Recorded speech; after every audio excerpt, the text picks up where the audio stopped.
We are going to go ahead and get started. Hello, everybody, and welcome to the Be Found Online webinar, The Future of Search Marketing Predictions for 2021. I'm Brian Hall. I will be administering today's webinar, but we're all here to see Dan Golden, who is the Be Found Online co-founder and president. Dan, hello, how are you today? Welcome, everybody. Excellent. So a little bit of housekeeping before we get started today. We're scheduled to go for, 50 minutes or so today, 55 minutes. We are recording today's webinar. You will receive an email as follow-up to a link of today's recording. You can rewatch it at your leisure. And certainly if you have any others that you know with similar digital marketing interests, we ask that you share it with them as well. Also, importantly, we want to make this interactive. The webinar includes a question and answer session. So should you have a question, please, as some of you are already doing, go into the chat function, go ahead and send us your question. I will be monitoring the questions, and as we transition into the seminar portion, or if something comes up and we have a moment during Dan's presentation, I will go ahead and tee those questions up. What I'd like to do is actually go in, allow you to unmute and have you ask the question yourself. So be ready for that. I will try to provide as much heads up as possible when you are going to be asked to speak. We will likely not get to everybody's questions. Rest assured, we're capturing them all. We'll get to as many of them as we can, and we'll follow up with you if we can't get to your particular question.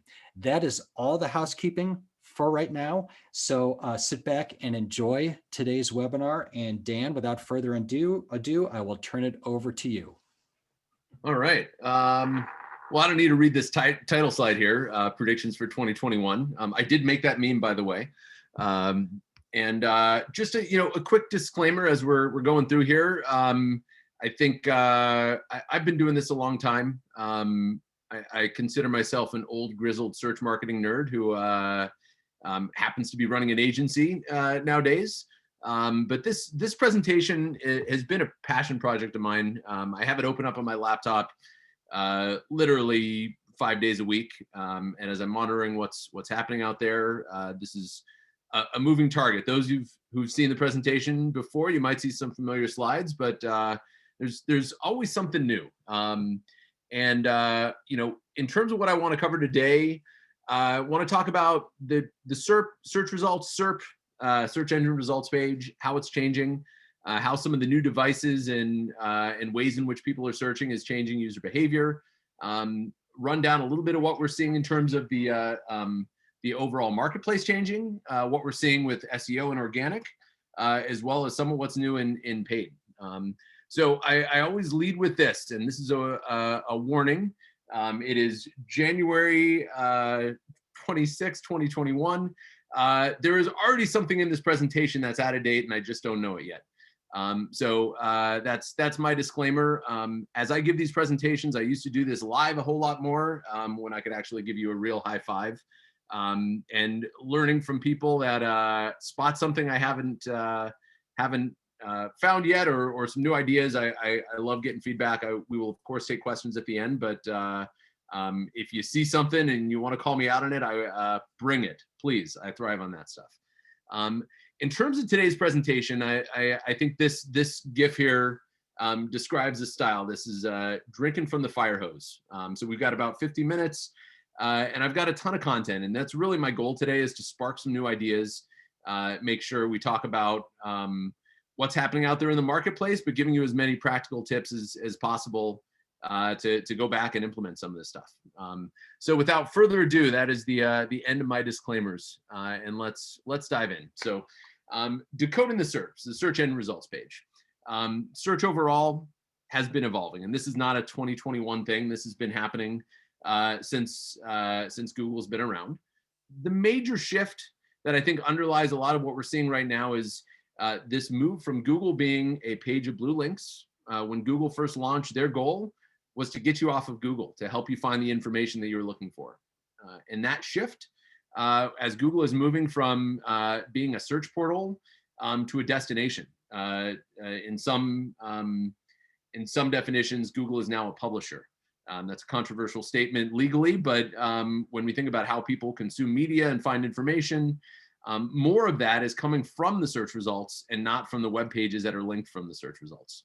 So if there's one paradigm shift as we're planning measurement, tactics, budgets, all of that stuff as we try and tackle search results from a brand perspective, that's really the shift. It's not about how many clicks am I getting from Google and how many people are clicking on the blue links and coming to my site, but really thinking about it as a brand. How are we taking advantage of all this real estate and all these different opportunities that have become more scattershot, more diverse, and more tactics, right? As we look at this simple screenshot here, from paid ads to the knowledge graph to organic to local SEO to optimizing your apps. From a marketer standpoint, every little piece of real estate, there's different tactics. And of course, there's overlap and synergy and every other buzzword you can throw at it. But search marketing has gotten a lot more complex. And I think the lines between, is this search, is this display, is this content, all really comes together. And I think if you think about Google's mission as a whole, it hasn't changed, right? Go back and read the patent. All of these updates and algorithm updates and changes are really just Google getting better at fulfilling their mission, which is to provide a good user experience and get people answers. So that's some broad context. Some of the things, and if you're looking at the fine print here, this is kind of an oldish article to put in here, but these numbers still hold, validated very recently. That 15% of searches that happen every day are net new and have never been searched before. That blows my mind, right? I would have guessed 1 or 2% intuitively. With the billions of searches happening, 15% every day are new. So as an old grizzled search veteran that still in the back of my mind believes that I can do more in spreadsheets than these algorithms can, it's impossible, right? So embracing AI and the different ways that Google is matching your ads to different search queries and different audiences, it is, we have to rely on technology, right? This moving target, there's no way a marketer can come up with every possible keyword combination. So it's always that balancing act of relying on technology to get reach, and then back to optimizing towards ROI, right? As search marketers, we still want to have as much control and as much precision as possible. And that's one of the big balancing acts that we as marketers need to do in terms of trusting machine learning, trusting algorithms, trusting AI, and at the same time having that oversight and adding value where we can as marketers. Another big number that jumps out, 50%. Again, this chart not available in 2020. I think JumpShot changed some of the ways in which they measure.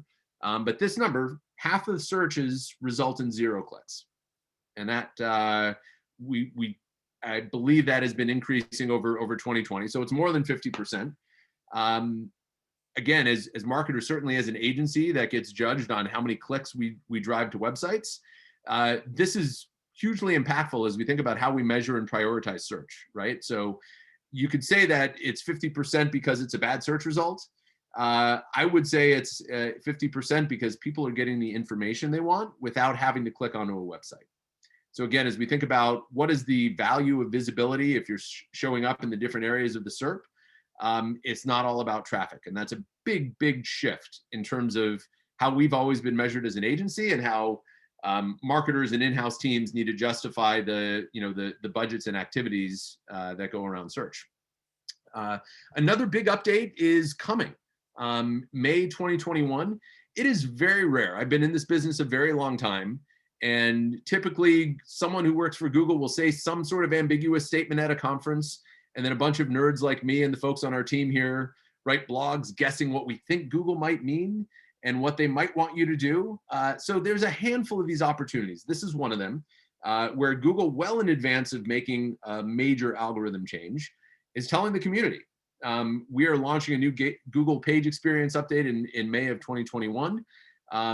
And there's a whole lot behind that. We've got a webinar coming up in March that's going to dive into a lot more of the tactics, including page speed, page experience, and I really think this represents the synthesis of SEO and UX, which again, back to Google's mission, they want to provide a good user experience.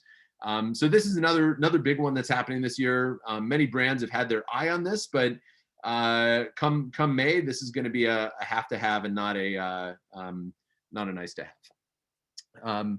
Some other things that we're seeing as we kind of decode why people don't necessarily have to click in the search results is the growth of rich results. And so what that means, as you can see from these examples, right? It's not a page about courses. It is, what are the courses that are relevant to you, right? Recipe content has, there's an image, there's instructions, there's ingredients, there's all this structured data that Google's trying to understand. So the underlying tactics behind this is schema. And we've got a webinar next month that's going to talk a lot about the what to do about this stuff.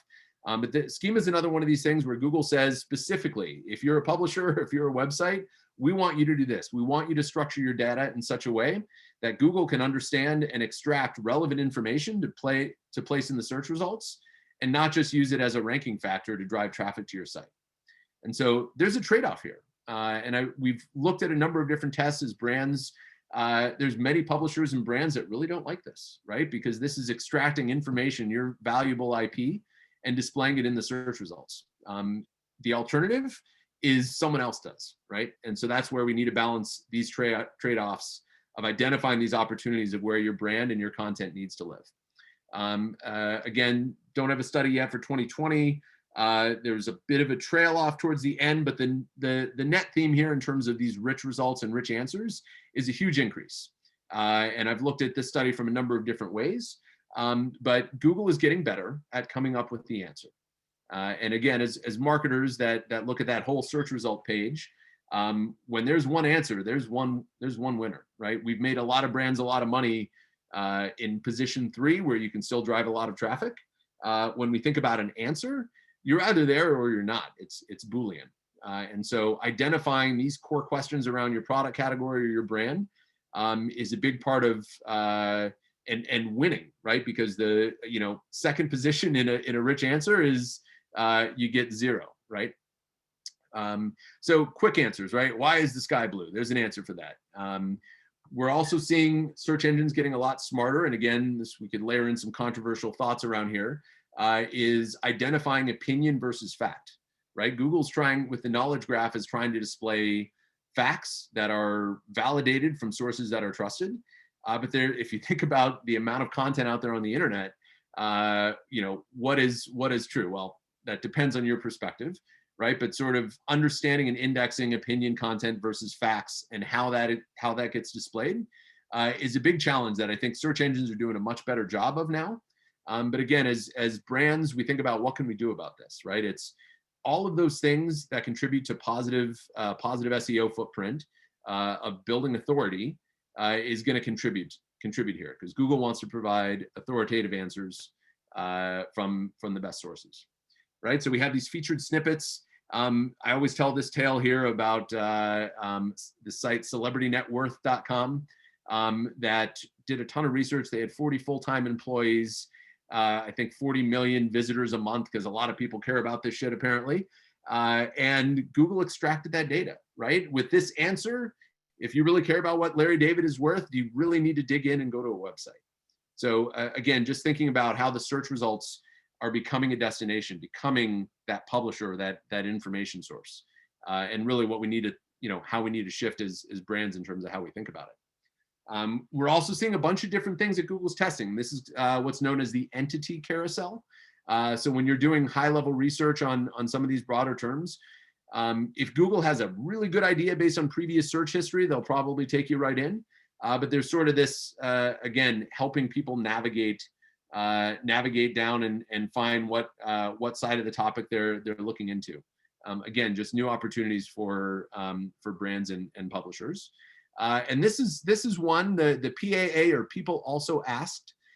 There's a number of ways that we can act on this data, but as brands, from a reputation management standpoint, it's generally not positive questions that people are asking, right?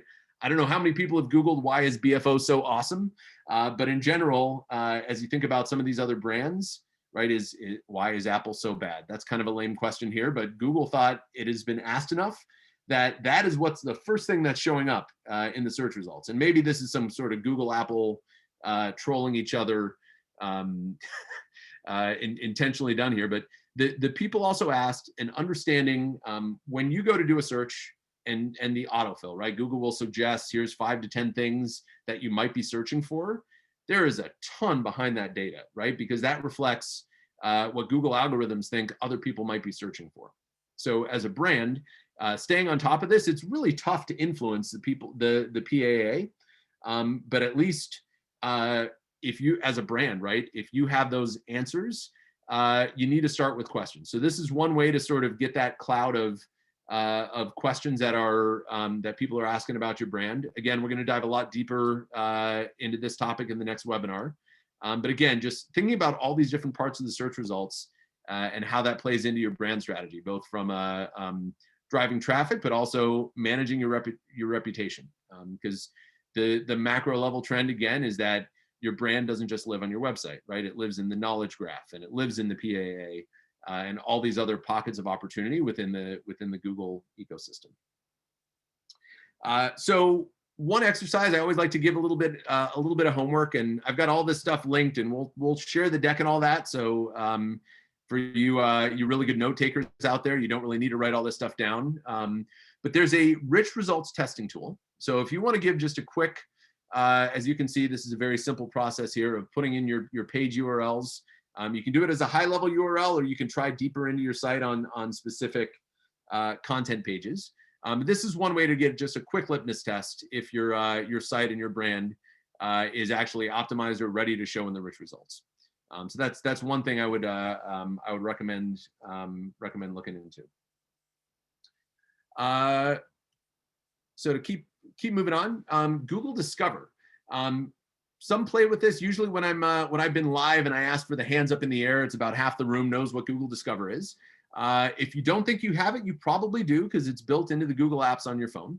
And if you've ever wondered what Google knows about you in terms of your intent, what you've been searching for, the sports teams that you care about, Google Discover is the manifestation of that, right? If you look at this, this is a Facebook-looking news feed of customized objects, news, content, directly tailored to you. I find it pretty cool. My current Google Discover feed is filled with minivan reviews because I am minivan shopping. That's really tough to say that out loud, but it is true. Currently leaning towards a Chrysler Pacifica hybrid. If anybody thinks I should not get the Chrysler Pacifica hybrid, please shoot me an email and tell me why, because I'm getting pretty damn close. But Google Discover, right? As brands, Google has always lived at the bottom of the funnel, right? Google search, we know what they're looking for. CPCs are high, but that's okay because there's intent built in. Google Discover is taking people at a whole different part of their journey, right? They're open to new information, right? Entertain me. I want to discover things. It's not just a clever name. So as brands, again, just more opportunities. And as we think about what Google is trying to do as an ecosystem and as a platform, is gain more timeshare, right? This is very different from Google's original objective of getting you from A to Z and getting your clicks over to websites, right? Google's trying to put more of this content within their ecosystem. So again, just more of that theme in terms of how and where can your branded content live within Google's ecosystem. And there's some ad formats around Google Discover that we'll get to a little later in the presentation. But ads are changing. Ads are going to be everywhere, right? Google, up until recently, made most of their money off of people clicking the blue links on top of the search results. But as we think about Google Maps, as we think about voice and search without a screen, as we think about YouTube and all these other Gmail, right? Google needs to monetize all of that content, right? Especially as there's a shift to voice and fewer people clicking on ads. Expect to see more, and I'm going to use the term native ads. Native ads often are thought of as those really crappy articles at the bottom of a CNN article that you read. But native advertising, if you look at the real definition, it's ads that look like they fit within the context, right? It's not a banner jumping out.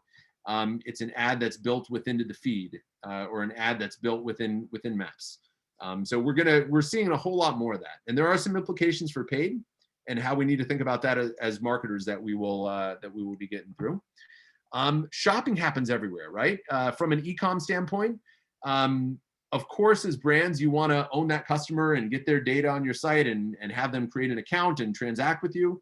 But Google is really changing a lot of their ad formats to make shopping more pervasive throughout their ecosystem, right? And this is Google and Amazon, Google going head to head with Amazon, trying to make shopping part of their whole platform and not just within Google Shopping. Google hosting transactions. So several years ago, the buy button came out, and it came out on Google, Facebook, and Instagram kind of around the same time. And guys like me were like, "Oh my God, this is going to change everything," and it didn't, but it's about to, because user behavior, people weren't using Google Pay and Google Wallet and Apple Pay and all these other. We needed a critical mass there in order for these ad formats to work at scale. And we're there. We're very close to it, right? So as we think about what Google's trying to do against Amazon is democratizing e-commerce and making it easy for you to shop through multiple e-commerce brands and transact through Google, right? Through a trusted wallet. Nobody likes filling out a credit card on a mobile device. So Google's trying to make that easier. And as we think about the model, or at least the monetization model, it's possible Google might start making more money off of transaction fees than they do off of clicks, right? This is sort of, I was started my career at Performix. We were, the largest affiliate agency at the time, and that got sold to Google as Google Affiliate. This is kind of affiliate marketing, right? This is Google hosting that transaction and getting paid based on people actually buying stuff and not getting paid based on traffic. And so we're going to see more and more of this. And as we talk about how this parlays into, the future of search and your ability to make transactions through voice or through Google Assistant, this is the backbone of that, right? Having this infrastructure makes it really easy for Google to make it easy to purchase in YouTube or Gmail or through messaging apps. And it's not just about e-commerce. That's one thing that's really easy to sort of look at e-com. But Google's doing the same thing, Reserve with Google, right? Making restaurant reservations. You can do that directly in the search results page, right? You don't have to go to some awkward Flash-based restaurant website to navigate all of that, right? You can book your appointment times and you can order your food directly from the search results. Again, taking those branded experiences and making that a part of search, right? So as a brand, the more that you can connect to these opportunities and get your transactions and branded content accessible, right? If someone can book directly from Maps, it sure makes tracking a lot harder. And there's some methods to that we can cover, but as a brand, this is the shift, right? Reducing friction, make it easy for people to reserve and transact, and doing so, by connecting into the search ecosystem. So beyond e-commerce, I usually have some fun with this one as well. The percentage of retail sales that actually happen online has been extremely low relative to what most people guess. And granted, if this graph had said retail sales influenced by digital channels, we're looking at 80 or 90%, right? But in terms of where purchases actually happen, and of course we got to talk about 2020, right? There was about 10 years growth happened in 3 months, and so that certainly is an acceleration of e-commerce. But that's still a much smaller shift or a much smaller percentage of overall retail sales. And so there's a whole lot happening in terms of online and offline measurement, connecting search to what's happening in the real world, both from a measurement standpoint and from an ad format standpoint. And we'll cover a bit of that here, right? See what's in store, right? These are LIAs or local inventory ads. If we talk about targeted advertising, right? Only being able to advertise the products that you have to people who are within walking distance based on what's in stock. That old adage of, half my marketing didn't work and I just didn't know what half. This is precision, right? And this is also, from a user experience standpoint, a much better experience than shopping online and going into store and not finding it. So got some more cool stuff on that coming up, but I've said Google a lot. Google is not the only game in town, right? As we think about Apple, again, a whole nother webinar topic about tracking and what's happening next with iOS 14 and cookies going away. But certainly as it pertains to search market share, Google is the biggest game in town, but there's a lot happening in terms of the overall marketplace, and we're going to see more and more of Amazon as they look to, they acquired Seismic. That was a couple years ago. They've really finally integrated things. What I would say the shift that's going to be happening with Amazon advertising is everything they've done to date, or the majority of it, has been about driving traffic into Amazon to monetize their marketplace. But as we think about the broader potential of advertising, right? Insurance companies, hospital, all the people that don't sell things directly in Amazon, they're opening up their purchase data, right? Google knows what intent better than any other platform. Facebook knows your psychographics better than your psychologist, but Amazon knows what you bought last week and can make those audiences accessible to buy media. So I expect to see a whole lot more competition and innovation here. The Google and Facebook duopoly owning 80% of online ads. I think Amazon's going to chip away at that starting this year and certainly moving forward.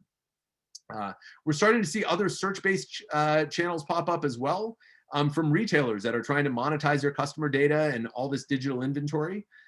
So Walmart Media Group, Target is doing the same thing, really trying to do a couple of things. One, to make more money, and the other is to leverage their audience data and their purchase data to help retailers buy media with more precision. So again, Google's still the biggest game in town, but we're starting to see a lot more fragmentation in terms of different players that fall under the search umbrella. On the paid side, I've really identified kind of 4 key drivers. I'm going to dive in a little deeper into a couple of them, but it's the marriage of audience and intent. Seeing a big increase in automation and AI just in terms of the actual Google Ads platform.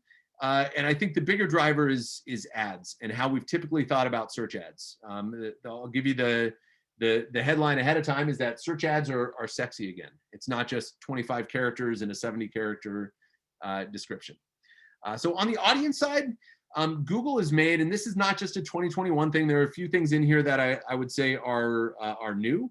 There's going to be a whole lot on here that is new as Google moves beyond third-party cookies. But this marriage of audience on top of search intent, right? So brands that have typically had to shy away from going after broader keywords or category terms that are super competitive, is the ability to overlay audience data, whether it's your own first-party data with custom audiences or remarketing lists. But you can also just target people searching for these keywords that have been married in the last 6 months, and people searching for these words that match these demographics or are a similar audience to people that have already bought. And so as we talk about precisions and how to structure precisions, as we talk about having more precision and how to structure campaigns and leverage some of these audiences, there's a lot of opportunities. And it's, I used to say with search, I don't care who they are, I know what they're looking for. And this is really, search moving to be bought more like display. And it certainly is, the rise of programmatic and biddable display and video ads. Display is becoming more like search, and search is becoming more like display. On the Microsoft side, Microsoft's integration with LinkedIn happens bidirectionally. So you can actually target LinkedIn ads with more precision based on search intent from Microsoft. And we can also plug in LinkedIn data like job titles and industry and all of those attributes and overlay that on within Microsoft ads and within Microsoft's audience network. So a lot of opportunities there to just bring audience data to the forefront of what we're seeing in search. And in terms of ad formats, what we're starting to see is search ads are being structured a little bit more like social ads. Rather than having separate ad types based on where it's going to show, right? A separate search campaign, a separate campaign for maps, separate budgeting campaign for YouTube and for display. Google's looking more at objectives, right? And so this example here is for local campaigns. What's unique about this ad format is that it doesn't drive website traffic, right? It keeps you within the Maps ecosystem. It drives you to your Google My Business profile page. And the measurement of these ad formats is measured by store visits, not by clicks to your website. Again, Google's goal here is to really simplify Google ads for SMBs, right? Where you say, here's my location, here's what I'm about, this is what I sell. And as we think about native ads and Google trying to monetize everywhere within their ecosystem, it's really hard as an advertiser standpoint, right? It used to be you needed a 3-pack of banners for the head, the leaderboard and the header. If you look at all of the different possible ad formats and sizes and certainly publishing Google Ads within the app ecosystem, uh, it's impossible, right? So we're seeing more of these responsive ad formats where, as a brand and as a marketer, you provide these assets, and Google will mix and match through AI and machine learning. Sorry to keep throwing those buzzwords out there, to find the best combination. So as as brand marketers, this is kind of scary. I don't like giving an algorithm full control over brand messaging. And so this is kind of that push and pull, that balance of what we can do as an agency and what you can do as a brand, to make sure you're taking advantage of all this available inventory. We're seeing more and more of these vertical ads, right, that are highly specialized, right? And I could name a whole list of from Yelp to Angie's List that would be very nervous about some of this.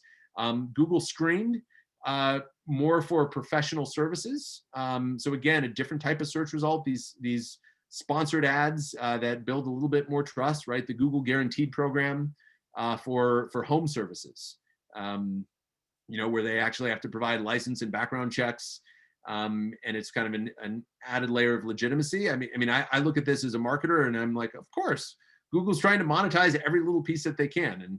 And that's okay. I know there's this, we all like to joke about Google and being evil. Like, it's not evil to make money and serve targeted ads. And as marketers, it's, our job to try and take advantage of all these different opportunities. So we see the same thing in travel with hotel ads. I expect to see more fragmentation and more customization of different ad types for different industries. And I've got a couple more examples of that here. Image extensions for now is where we're at. I used to have a lot in this presentation about the different carousel ads and different visual ad formats. Many of those have been sunset over the last 12 months. Currently, image extensions, just a very simple thumbnail alongside your search ad is what's available, and Google will say it's available because that has performed best. Discover campaigns, again, back to Google Discover and targeting an ad format to people that are in the mindset of show me something, right? So Google Discover, the YouTube homepage, right? You go to the YouTube homepage because you're bored and you want to be entertained and you're open to new information, right? Same thing about the promo box of Gmail.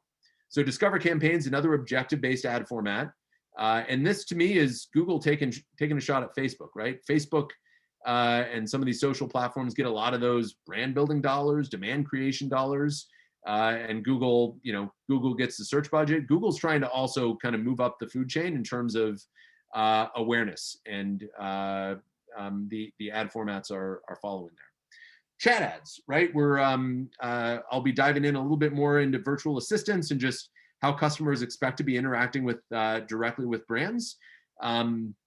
And so that's another opportunity. You have a call center with SMS enabled.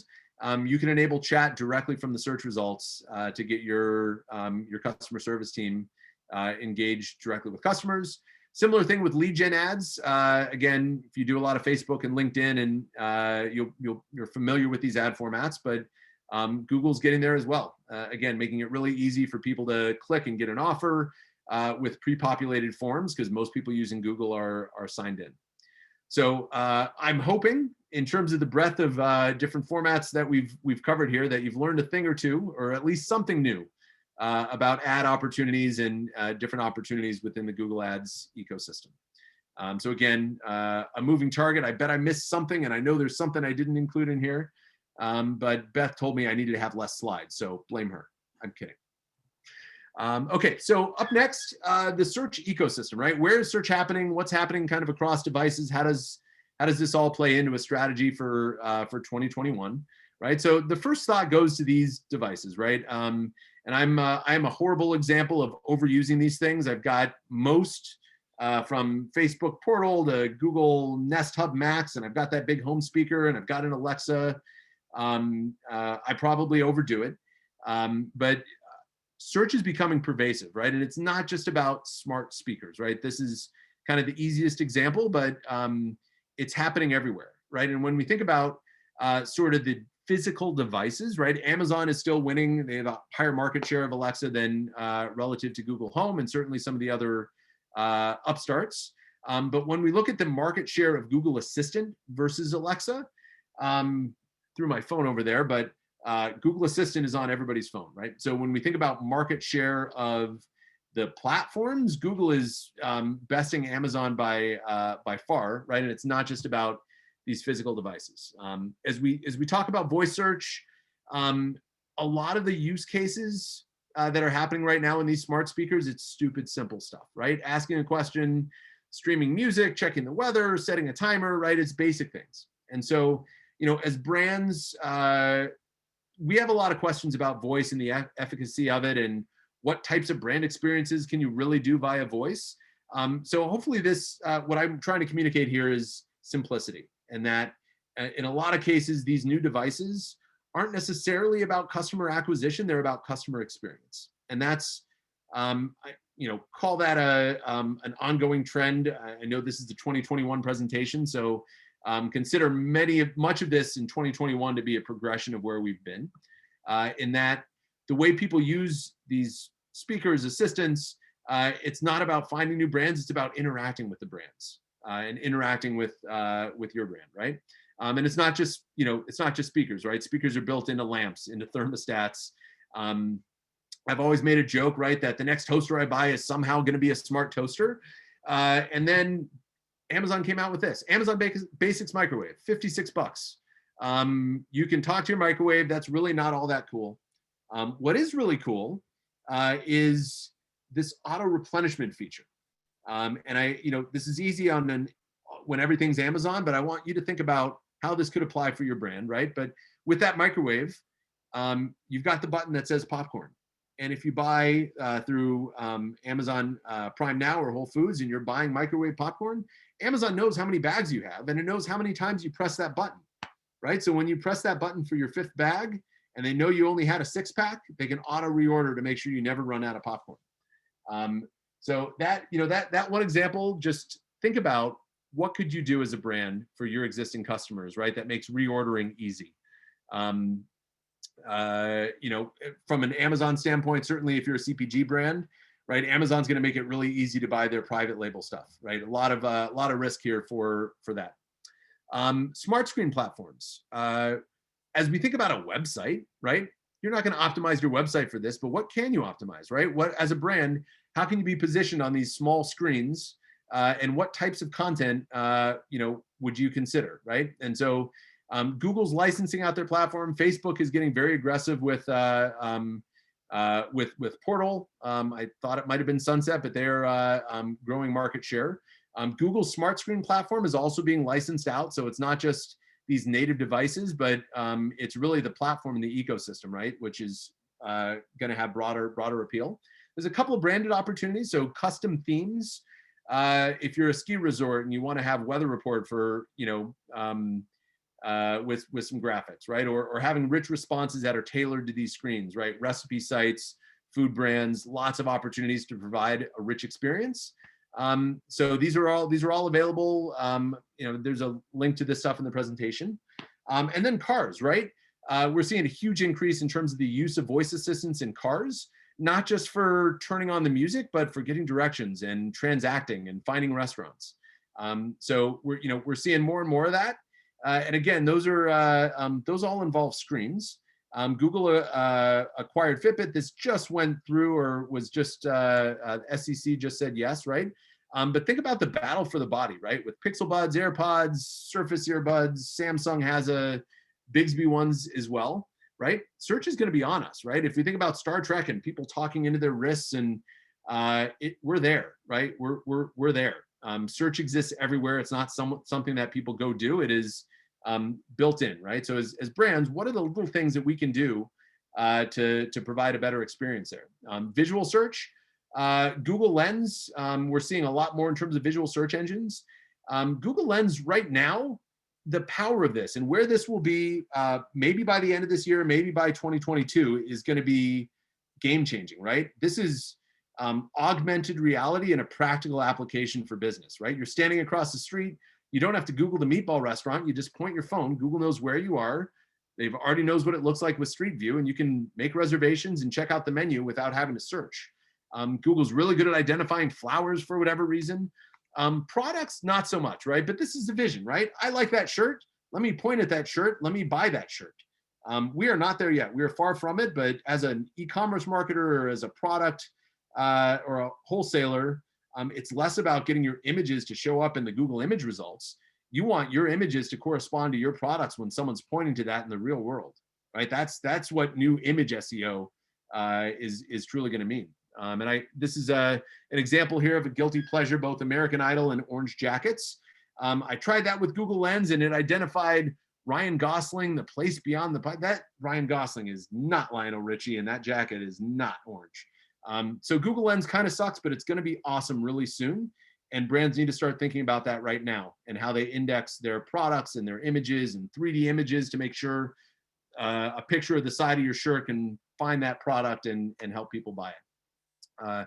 Nordstrom Rack I think is a great example of a brand that does a good job of the in-store, marrying that in-store and digital experience. And again, it's not just about input. So with Amazon Alexa, you can talk to your Kohler Numi toilet and tell Alexa to flush. And this doesn't really have any marketing applications, but I thought that was really funny, so I included it in the presentation. All right, so here's my exercise number 2, or your homework or food for thought, call it what you want. What can you automate for your customers, right? What are some inefficient interactions that exist with your brand that you can enable or elevate with this new technology? What kind of brand experience can you deliver on a watch screen? And what can you deliver without a screen, right? What are the checking on your order, asking for product instructions, right? Think about the different ways that you can support your customers through Google Assistant that isn't, I think a lot of us still are trying to get our heads around, like, are people really going to be buying my products through a speaker? Well, maybe not, maybe, but they're going to still want to interact with your brand, and you need to make that accessible. So we talk a lot about voice, right? And voice search is not all that cool and not all that different from what we're seeing today. Voice actions and voice answers is truly a game changer, though, right? We're expecting to see more actions. I'll explain that in a moment. Answers, more caring about your visibility and less of this focus on clicks, impressions, and rankings. That stuff still exists, and of course, we still want to drive traffic and revenue. But we're seeing this shift again as more of these actions are happening within the Google ecosystem and not on your website. Voice search and voice input queries and text input queries are not all that different. A little bit longer in voice because people can ramble. But when we think about it, voice answers is really where the game changes, right? If you're doing a voice input into your Chrome browser and you see a search results page that's not all that different from typing it. But when you get an answer instead of a search results page with a bunch of links, that's game changing, right? That's when you have 10 opportunities or 1 opportunity, all right? And we're seeing this increase in the number of questions that are being fulfilled with an answer or an action, and not just clicks, right? So how do you optimize for that, right? And so a couple of stats here. One, this is a study that was done correlating the voice answers or who Google is picking as that answer with where that web page was ranking. And so we do see a higher prevalence of position 1. I like to flip this graph over and just focus on what's to the right there. And that is that more than 60% of those voice answers aren't coming from the website that is in position 1, right? So if you're in the content game, you're going to have a tough time beating Wikipedia, but you can outflank them, right? And if you optimize your content for the rich results and featured snippets and Q&A content, if you have a better answer than Wikipedia that's structured in a way that Google likes to display, you have an opportunity to beat them, right? 80% of those voice answers come from rich results in search. So this is one way in which good SEO today is good future SEO, right? There aren't always new tactics specifically every time something changes. I've got a link to this study in here, again, presenting this, but really awesome data on what types of answers we're seeing based on different industries. And this is just a snapshot that I did here. There's, I think, a couple dozen industries with this study. But that's one thing I would dive into, right? In my industry, whether it's, is it more movie reviews? Is it location results? What are these search results looking like for folks in your industry is a really good place to start. Voice action for brands. Google has a platform called Dialogflow that enables you to connect your shopping cart and your account information directly to Google Assistant. And for those businesses, when I showed reserve with Google, right, that cool thing you can do to reserve restaurant reservations in the search results, 60% of businesses that take reservations in the US don't have any sort of online system, right? It's a phone call. So Google Duplex is an AI bot that sounds like a person that will call the restaurant and fulfill those reservations. And so that, the limiting factor of technology infrastructure in businesses, Google got around that with Duplex. And there's some, Google it, there's some cool examples there of robots that sound like people that will make your restaurant reservation. Google's also using Duplex to check and see if you actually have products in stock. So a lot seems to be changing there. So in terms of voice actions, right? What can you do with it? Booking rooms, oftentimes I look at aggregators or a site like Kayak versus United Airlines as an example, right? Oftentimes these third-party sites or these aggregators are the first to innovate. So, am I gonna, well, is anybody using Kayak right now? But, I would use this skill for a business trip, certainly not for a family vacation or a tour or something, but great opportunities to kind of look at what other brands are doing. European Wax Center, they were a longtime client of ours. You can actually book an appointment with your chosen waxing professional, all through voice, right? Enabled, they know who you prefer. You can see when they're available and make an appointment without hands. Starbucks has an integration with Google Assistant. So if you have the Starbucks app, link it to Google Assistant, really easy to just, with voice, using Google Assistant to order ahead your favorite Starbucks order. Bank of America, hands-free banking, human-free banking. Domino's is doing all sorts of cool stuff, integrating their shopping cart process. They've made this shift that they're an e-commerce company that happens to sell pizza. You can connect when your Domino's driver is out for delivery. You can have it turn on the porch light. And if you're a jerk like me, you can have it turn on your sprinkler as well.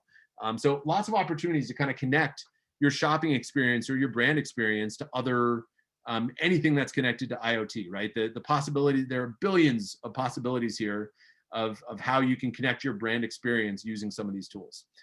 Talk to your driver. I do find, well, again, back when I left the house, that this Uber skill was very handy when I'm holding 2 children and trying to get out the door. Talk to your dryer. Not all that cool. And I actually replaced my dryer and washer and didn't opt to spend the extra $500 to be able to talk to it because it ain't gonna lug 3 flights of stairs worth of laundry. So again, there is some shiny object syndrome here. Not everything needs to be talked to, but again, this is kind of where the marketplace is heading and really what customers are going to be expecting in terms of how they interact with brands. So given some of those examples, this is a fun resource. We've done this rapid prototyping at BFO and with some of our clients. The Alexa skill blueprint skill library. Again, we've got a link for that here in our future search hub. You can build a skill. You can create a brand experience, and you don't need to be daunted by how do we build all the infrastructure behind it. You can create some prototypes to show to your CMO or your CEO about what's possible. Really fun tool here, and you don't need to be a real nerd in order to try it out. And then you have virtual assistants, right? All these platforms are working on ways to monetize it. We've seen some stuff about ads within Google Assistant results, but again, even defaulting on your phone, Google is defaulting to Google Assistant versus Google Search. So more and more finding ways for your brand to connect with and interact with these virtual assistants is where the marketplace is going. Voice commerce. This is my dream Rolls Royce, the orange lightning there.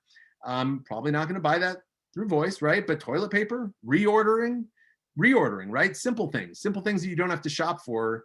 As a CPG brand, I would be very worried about competing with the private label and when it's less about brand and more about the product, right? What lives right now in terms of voice search, groceries, cleaning supplies, right? This is not new news, right? It's really simple things. So as a brand, think about what are the simple things that I can enable reordering or reminders, right? What are the I think that has more efficacy in the near term than trying to optimize a high purchase, something that is expensive and complicated, people aren't going to buy over voice, but they might do research, right? So it's identifying what is actually going to be useful in these new platforms. So I'm going to leave you with this. This is my my call to action for the next webinar next month, and where we're going to go into some specific tactics, some tools to do some research, how to look at your local data, what to do with FAQ content and schema, and what are some of the tactical things you can be doing as a marketer to take advantage of all this cool new stuff. And with that, I'm going to go to my my fun thank you slide here with all of the ways to get in touch. And I will pass the mic back to Brian to take some of these questions and toss them at me. And once again, if we don't get to your question today, I can be found online. It's not just a clever name. You can find me in all these places. And thank you very much for your time. Thanks, Dan, for your time and great insights today. So we do have some questions, some of which I'm just going to verbalize, some of which are from people who I'm going to go ahead and unmute you. So Kai McMahon and Sean Hoffmans, be ready. I'm going to start with a question I'm going to read over to you. Do you see an increase, Dan, of account-based marketing tactics within search? Yes and no. Within the Google Ads ecosystem, yes. Within within search, we've kind of toyed with, is it ABM, right? And so that turns into a targeting question of what's available within Google Ads, right? And Google and Facebook, their built-in B2B targeting capabilities are pretty lame. Out of the box on Facebook, you can differentiate between small, large, and mid-size. They call that ABM because you can target big companies or little companies. Google doesn't even have some of that. So, I look at Google as more about intent, but there are some opportunities to build ABM audiences or build those audiences on LinkedIn or through other platforms and onboard those custom audiences to Google Ads. So back to that, the 4A's slide where I talked about audience overlays within search. That's where I think ABM is most applicable. You need to have enough scale in order to build a big enough audience in order for it to match and become usable within the Google Ads ecosystem. So a nuanced question, I will give myself another plug that we have an ABM guide and a B2B guide to the Google Ads ecosystem that we'll be putting out shortly that goes through some of the tactics and opportunities of how to tackle this for B2B. And what's the easiest way for somebody to find that once it's released? It will be on our website. Grace, I don't know if it's done yet, but give us a ping if you ask that question and are interested, and we'll notify you. But it'll be in our newsletter and on our site, and keep following us, and we'll shout about it pretty soon. Right. So social media, you'll shout out. Great. So good. So I'm now going to tee up Kai McMahon for a question. So Kai, I believe I've permitted you to talk, so go right ahead. Very good. Hey, Dan, that was great. This is Kai McMahon on 24. My question is about the evolution of Google and specifically what's happening with Google in Australia right now. And I'm just curious of your point of view on the disagreement that's happening between them and the Australian government and where you think that is going to shake out, how you think that's going to shake out. Yeah, that's a biggie. Just to quickly summarize for everybody here. There was a law passed, and I'm not deeply familiar with the inner workings here, but in short, the law is going to require Google to compensate the news publishers for exactly what I was showing you with the rich results and how Google is displaying third-party content in the search results, right? So the premise behind that is, well, if Google is monetizing the content, that the news publishers and the people that wrote that article that is being quoted within Google should be compensated for it. I think that's right. I think publishers and I think high quality editorial content needs to be compensated, right? The internet isn't free. It shouldn't be. I think a broader. I wrote an article on Forbes last year about the case for targeted advertising. And sort of this, with the GDPR, right, the right to not be tracked I believe if you opt out of tracking, you should have to opt in to paying for the content that you consume, right? That journalists have value and they need to be compensated for it. So, in terms of Australia, and I know I took this in a slightly different direction, I'm not sure how that's going to play out. I think there's going to be some sort of compromise. I hope. I'm sure Google is afraid of the precedent, right? If that becomes precedent, then the EU can do it, and that's going to cost Google a lot of money.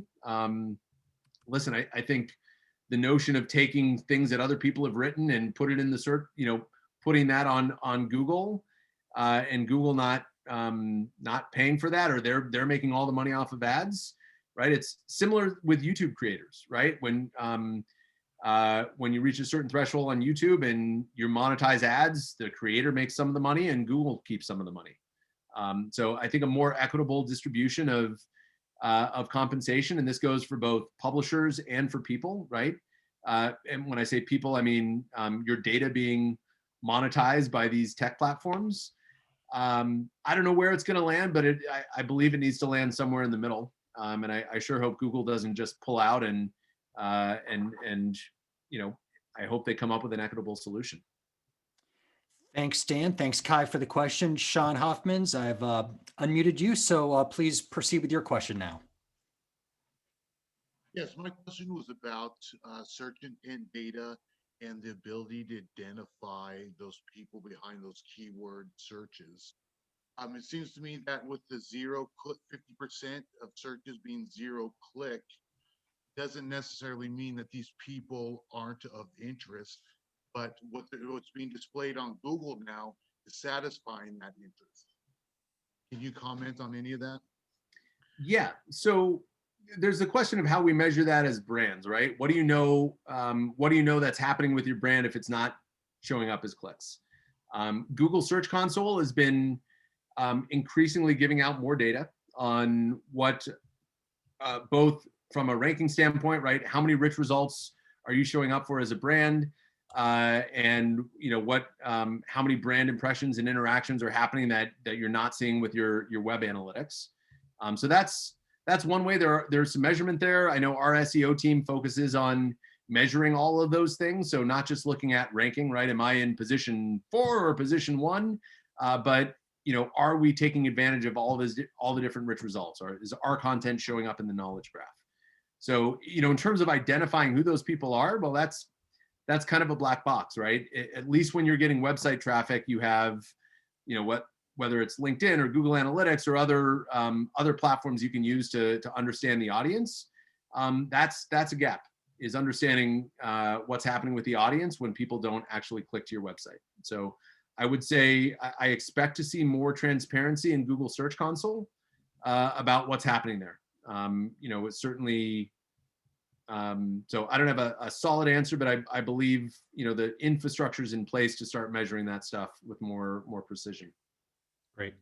Thanks, Sean. And then a final question here as we wrap up, Dan, and maybe while we're doing this, maybe flip back to the previous slide with those kind of calls to actions, those next steps. Want to make sure people sort of can mark their calendar for the next webinar. We'll have more information coming out about that, but I'd love to get you to sign up on that as soon as you can. A question came in around videos. So for brands that might be interested in beginning to leverage videos, what, if any, recommendation do you have about a sort of a optimal video length?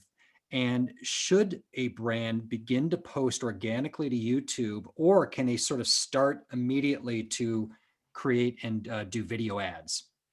Yeah. So a couple questions in there. The first one, there's too many it depends, right? I think as we think about video ads and organic video, right, I would generally say long form, high value video content to post organically. Absolutely. There's a lot that you can do to optimize the video content. There's a lot that you can do to correspond that video to a blog on your site and have not just text, but video plus a blog. There's our friends at Orbit Media have a great resource on that, on ways to leverage YouTube within an SEO strategy.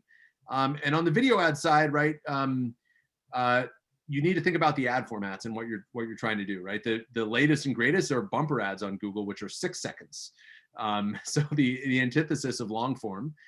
We have done some testing, and there are some opportunities to leverage paid ads to drive more traffic to those longer form videos, or those the organic videos that are not going to work in a 12-second true view ad. So I mean, my answer is both, and each of them have a place. On the video ad side, there's a lot of ways to think about that, right? You can now target video ads on YouTube based on what people have searched for on google.com, right? So B2B marketers that want to conquest or go after competitors but don't want to just bid on their name in Google search, you can actually target video ads to people that were searching for your competitive brands. So, I think about video, it's all under the Google Ads ecosystem, right? It's just another opportunity to publish, different types of content. So I rambled a little bit there, but video, yes, and it depends. Great. All right.